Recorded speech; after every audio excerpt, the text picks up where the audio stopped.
So you want to become an orthodontist, huh? So that means that you got to apply to an orthodontic residency. So stay tuned as we talk to a D4 student that applied, interviewed, and just matched at her top orthodontic residency program for 2020. Stay tuned.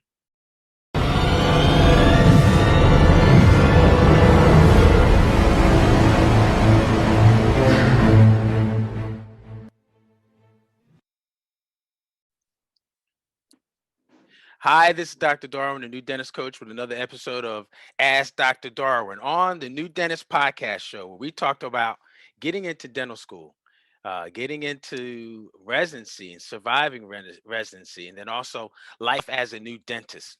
Be sure you guys are hitting the notifications and subscribe to my YouTube channel. Hit the notifications so that you are aware and you know when new videos are being launched on a weekly basis. So I don't want you guys to miss some important videos that have been helping a lot of different people in many different ways. So today we're going to be talking about orthodontics and the pathway to becoming a board certified orthodontist, which really starts with applying to ortho programs, which really starts during your first year of dental school for many people. Today we're joined with student Dr. Sybil Jones, who's going to share with us her journey about why dentistry, why ortho, the number of schools that she applied to and why. She's also going to be sharing about a little bit about her interviews, some of the questions that they asked, and how the interviews were set up, how she ranked her list of programs, and she's going to share one of the most important things for many of you, which is going to be advice as to how to go through and navigate this process. So stay tuned all the way through. Just listen, pay attention, take notes, and let's get started. So, Dr. Jones, student Dr. Jones, welcome. How are you? Hello, I'm good. Happy to be here. Yeah, I'm sure you happy that you got into your ortho program as well. So, Yeah, absolutely. So, tell everyone a little bit about yourself, your background, where you're from, etc. Let's start there. all right. Well, my name is Sybil Jones. I am a D4 at Meharry Medical College. I'm from the Northern Virginia, DC area, and I went to Spelman for my undergraduate studies. Cool, cool. So, And Western for Ortho Residency, and I'm so excited to be starting there this summer. yes, Case Western, ortho. Let's go. Let's go. July 1st. Awesome, awesome. So, before we start talking about ortho, tell us a little bit about your journey into dentistry. Why dentistry for you? So for me, I feel like I have super special with dentistry. My father is an orthodontist. He was a single Black father raising my sister and I. So I spent a lot of time growing up in his office. It was one of my first jobs cleaning his office. I feel like just growing up, him, he had a really, really big impact on, of course, on my life and um, just seeing how he helped people, seeing how he was such a strong pillar in the community at a young age, I knew that I wanted to be just like him. So I ended up following his footsteps, and now I'm in dental school, and so blessed to be able to say that I'll be following his footsteps and doing ortho as well. And I'm sure he's excited and elated and happy, just as Oh, much as you are too. So it sounds like, because your dad has had a significant influence and been a role model for you growing up. I think it's probably easy to say, or it might be right to say that is probably the reason why you chose ortho as well. Are definitely. there, yeah. What else about ortho kind of attracts you to the specialty, or attracted you to the specialty? Well, I love that you're dealing with a lot of adolescent patients and you're kind of dealing with them during very formative years in their lives where, they're gaining confidence and just being able to be there to help, help them feel like they can have the most beautiful smile. And also because cases can take, 2 or 3 years, I feel like a lot of times you're kind of growing with the family. So you might have a sibling, a younger sibling, you might have done a parent. So it's like you have your patients, but you just kind of see them grow throughout the years. And it's kind of like a family connection.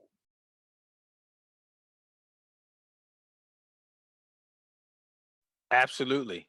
All right. Well, let's dive in some more here.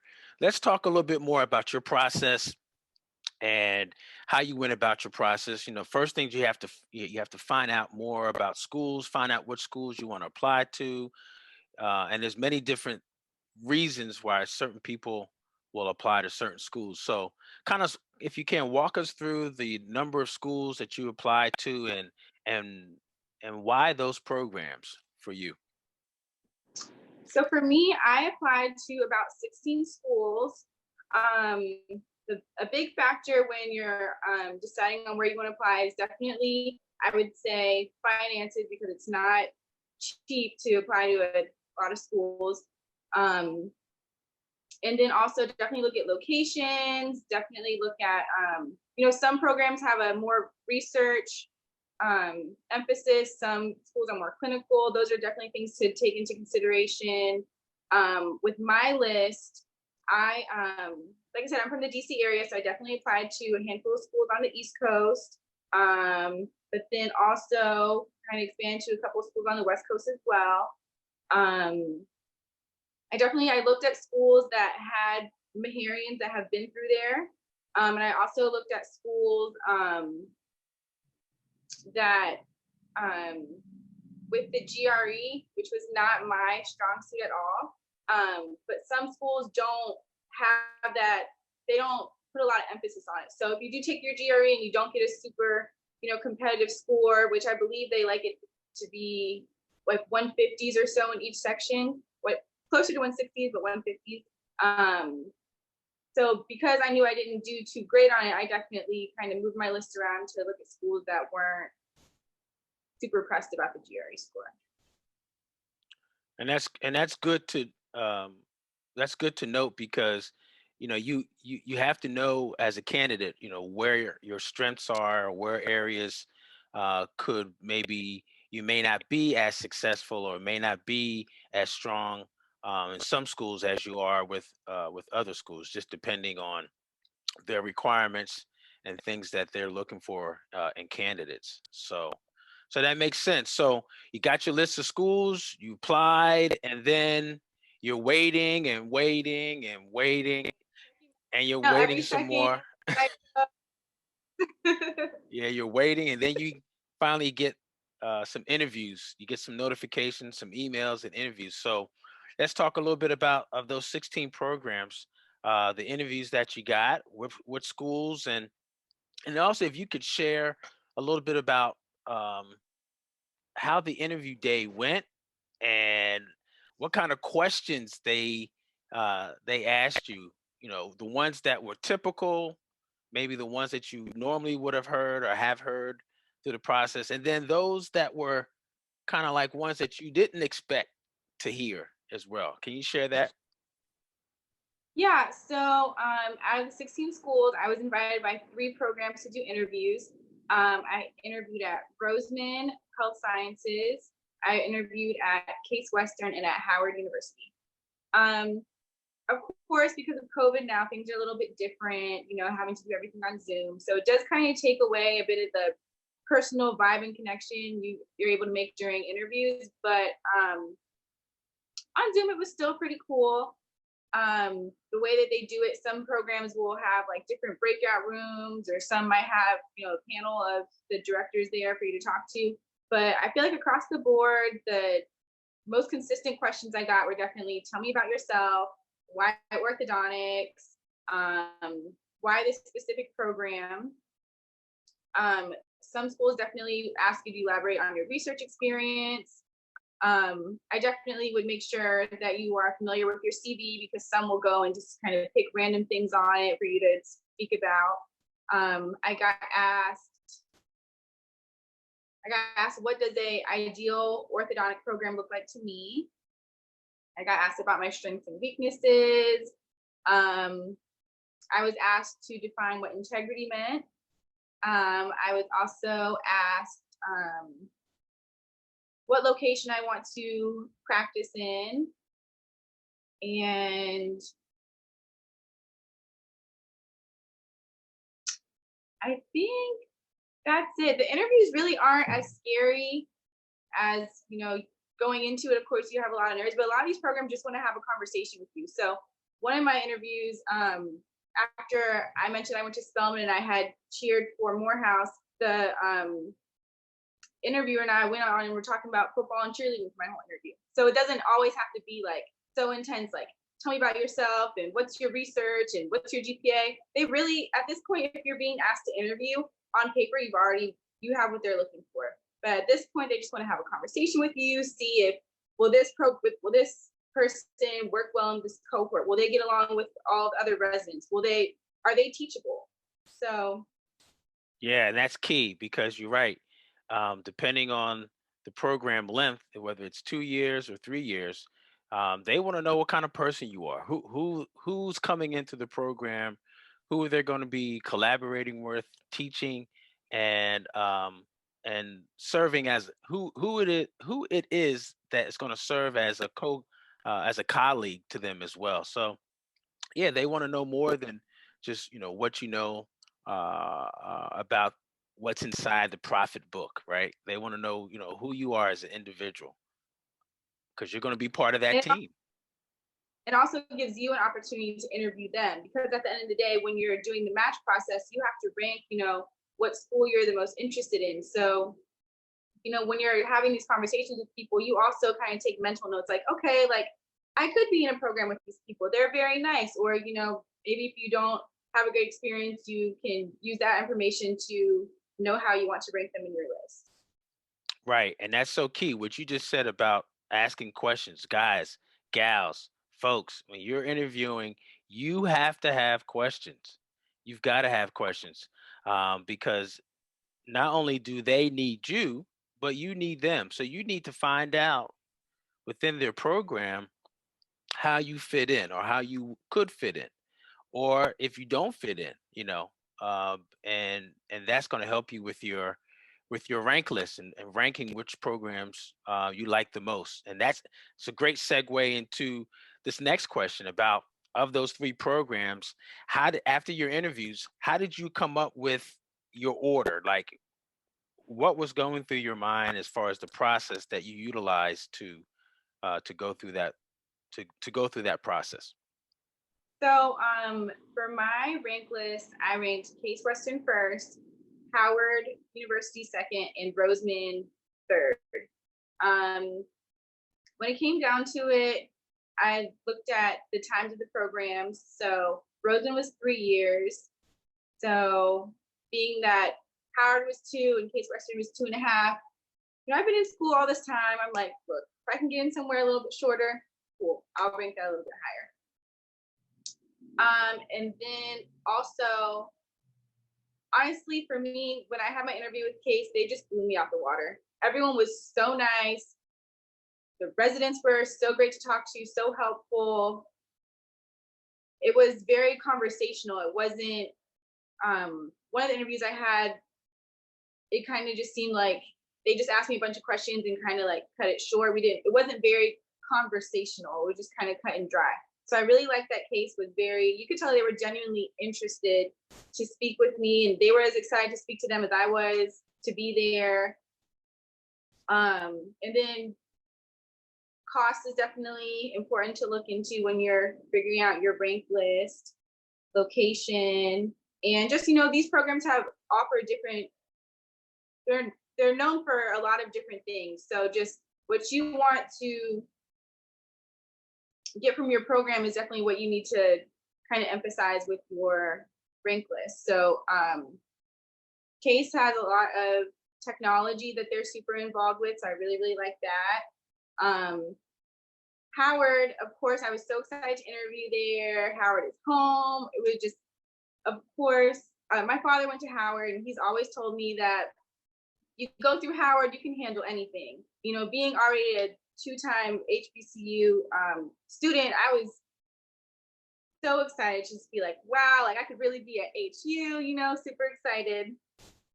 But I think for personally, I just felt a really strong connection with Case, and I initially had Howard first, but then I really prayed on it, and I was just,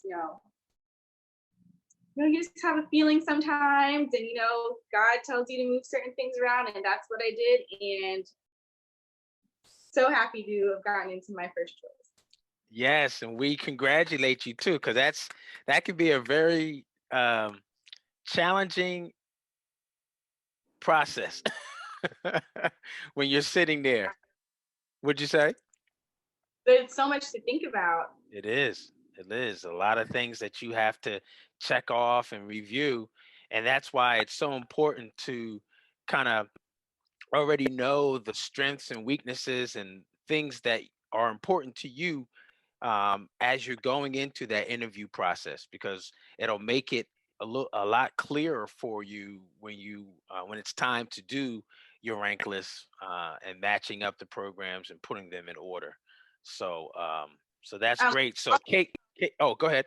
what also helped was definitely talking to residents. Dr. Hayes connected me with a couple of Howard ortho residents or previous ortho residents who talked to me, and it was really, really helpful to hear their insight. Case Western, they have some students from Meharry, so I was able to, get their unbiased, like real deal, how do you like the program? Because at the end of the day, when you do the interview, everything's gonna seem super great. They're trying to sell you, just like you're trying to sell yourself. But you need to definitely talk to people and get the real deal on how the program is, because if that's where you're going to be for the next 2.5 to 3 years, you need to know like what's really going on there. Like, are you truly happy? Do you feel like the program really is for you? Which at the end of the day, all of the factors that go into picking it are important, but it's also very important to just be like, will you be happy at this school in this location with these people? Right, right. Will you be happy? Do I see myself here? Will they help me get to the point where I need to be in this 2 year or 3 year process for this professional development opportunity? So all of that is definitely something that you have to consider. Um, well, right now, a lot of people are considering ortho. You've gone through your process, but there's others behind you, both at your school and all the schools throughout the country, that are thinking about ortho. So this is the bonus round, guys, for those of you that have been listening all the way through. Dun, dun, dun, and this is where the rubber hits the road, so to speak. Advice. Knowing what you know now and knowing about your process from D1 all the way through this past summer, transitioning from D3 to D4 and getting ready for your application process, what advice would you give some future applicants that are considering ortho? And if you can name, your top three, it doesn't have to be only those three, but what would you say are the top three things that you would want to share with people who are applying to ortho? I would definitely say to stay encouraged, because a lot of times when you say that you're interested in ortho, which it is extremely competitive, you might be kind of discouraged if people are like, oh, you have to be the top of your class and have a 4.0 and all of these. Just at the end of the day, they want a well-rounded individual. So you don't have to be the top 1, 2, 3 in your class. You just have to be well-rounded. Of course, it is competitive, so having good grades definitely are a must. But just don't get discouraged by people trying to kind of say it's too competitive for you, because at the end of the day, you can do anything that you put your mind to.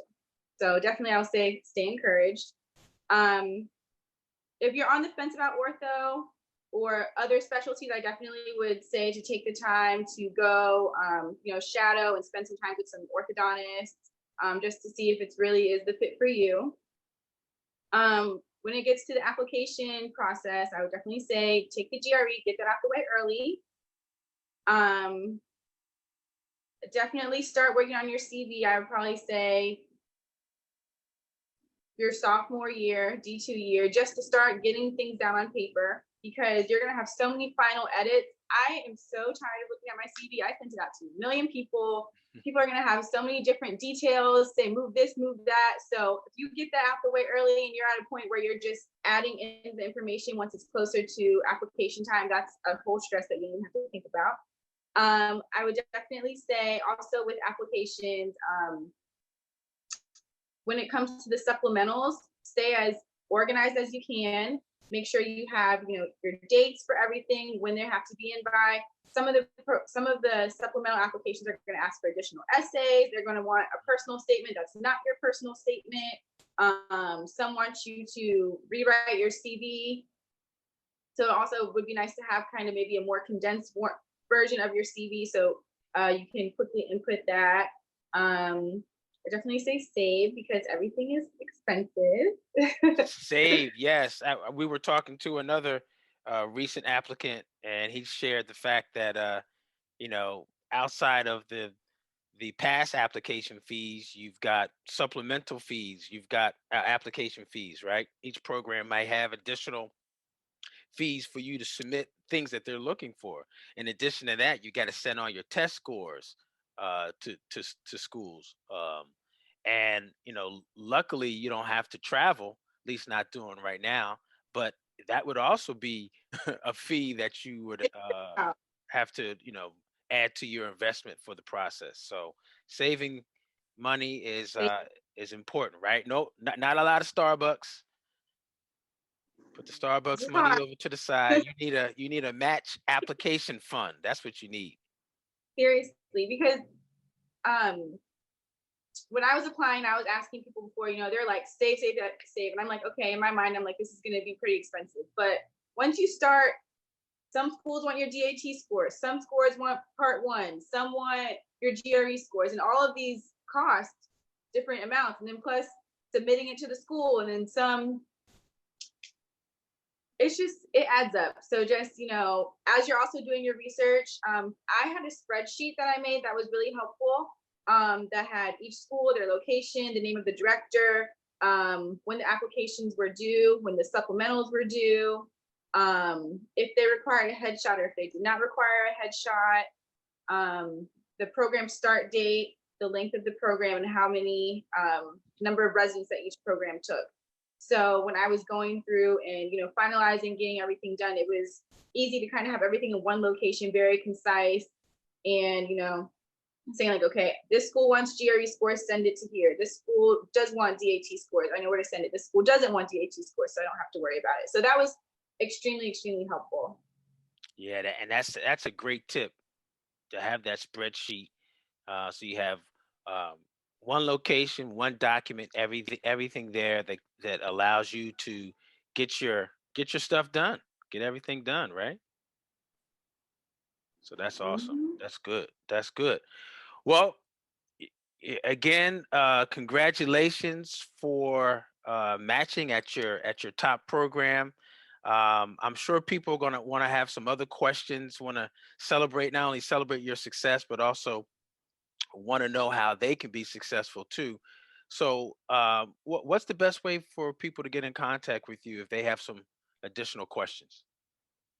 I would say they can email me or DM me on Instagram. My email is sybilrj@gmail.com. And then my Instagram is sybil.jones with 3 S's. You Sybil can DM dot me Jones. and I'll Okay, be more to help. here it is right here, guys. So you guys can see it. There it is. You can see it right there. I was sliding into all types of DMs during this process, resident, out, what their experiences was. So please do not hesitate to reach out. I would love to be able to help any of you as much as I can. Good. Yeah, that's key. I think there's a lot of resources available now, and those resources are really people, right? Being able to talk to folks that have gone through the process, and who can also help you. So, well, we are very grateful that you've spent this time to help us understand a little bit more about your process. Congratulations, continued success to you as a future board certified orthodontist, with training. Uh, Finish strong at Meharry, and use that momentum as you go out to Cleveland and get started with your ortho residency program, we definitely want to follow you through that process as well. How you're surviving the first and second year of ortho residency. So we'll be looking forward to following up with you soon as you continue this process. So again, thanks so much, student Dr. Sybil Jones, and guys, check out this next video right here. Hopefully this will help you as well as you go through your process, and be sure to subscribe and hit the notifications as well. All right, guys, thanks so much. This is our time for today. Oh, she's got one more bonus. I will definitely say that, being, if you're already watching these videos of Dr. Hayes, he is so helpful throughout this process. He's an awesome resource. When I first started the process, I reached out to him early before, just to I was so scatterbrained initially going into this, and every Zoom interview we've had, the nerves kind of melted. Had a very good to-do list, kind of just, been in a great headspace. He's provided resources for me, different people to reach out to, so that also helps. So if you're here, use him as a resource, email him, get some one-on-one time with him, because he will get you right. He'll get you together, and you'll be following your dreams. That's right. That's what we want. We want successful actions to get to produce successful outcomes, and we definitely did that here. So thanks again, guys. Thanks for watching, and we'll talk to you soon. Love, peace, and smile. See you on the next video.